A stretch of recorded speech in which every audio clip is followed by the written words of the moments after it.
Today marks the beginning of Holy Week with the feast of the celebration of Palm Sunday. Beautiful feast day. Traditionally, people love to come to liturgies on Palm Sunday. There's a certain feel about it, anticipation of the next few days, which will feature what we call as the Paschal Mystery, Christ passing over from this life through death to his Father and then being resurrected. So the whole mystery of life and death and resurrection. And Palm Sunday somehow anticipates the whole mystery. As I mentioned, it's the beginning of Holy Week, and what the church does here, I think, is really worth our attention. And that is that on Palm Sunday and Good Friday, we have the Passion of Jesus Christ proclaimed. Now it's year B, so this particular year we'll have the Gospel of Mark proclaimed on the Sunday, Palm Sunday, and then on Good Friday, it will be the Gospel of John. Every Good Friday, it's always the Gospel of John. And so the question should be asked, why does the church do this, beginning with this period of Holy Week? Why proclaim the Passion twice? Why would we do that on Palm Sunday? It's obvious why we would do it on Good Friday, but why would that be the case on Palm Sunday? So the idea is that the church is trying to give us, this Holy Week is trying to give us a week when we can stop and reflect and contemplate on the Passion of Christ.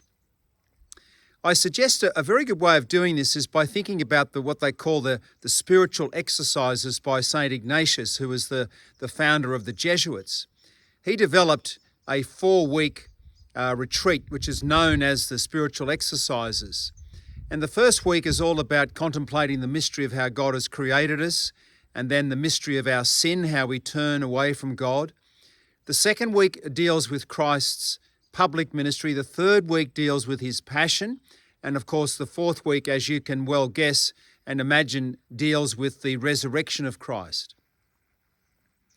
Now, when we come to the third week, dealing with meditating and entering into the Passion of Christ, St. Ignatius says, now what we're not going to do here is contemplate our sins. In fact, don't let that happen. What we're trying to do is we're trying to enter into the feelings and the heart of Christ so that we actually feel during this Passion Week what Christ himself felt.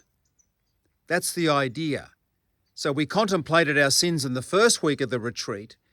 So that has to be done. So I'm not suggesting we shouldn't contemplate our sins. We should, obviously. We can't avoid the fact that we are people that sometimes do wrong and sometimes don't do the things that we should be doing. That's for sure.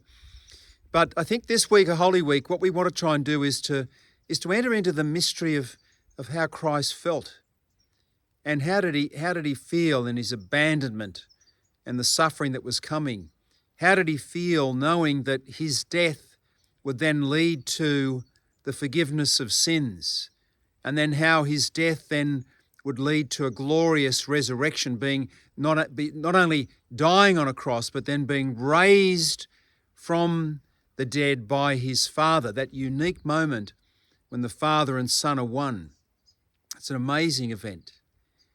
But it's all to do, it seems, with feeling the way Christ felt in his passion. And that's why the church gives us this wonderful week we called Holy Week. So I do wish you the best this Holy Week. May you receive the grace to enter in and feel the way Christ feels during his passion.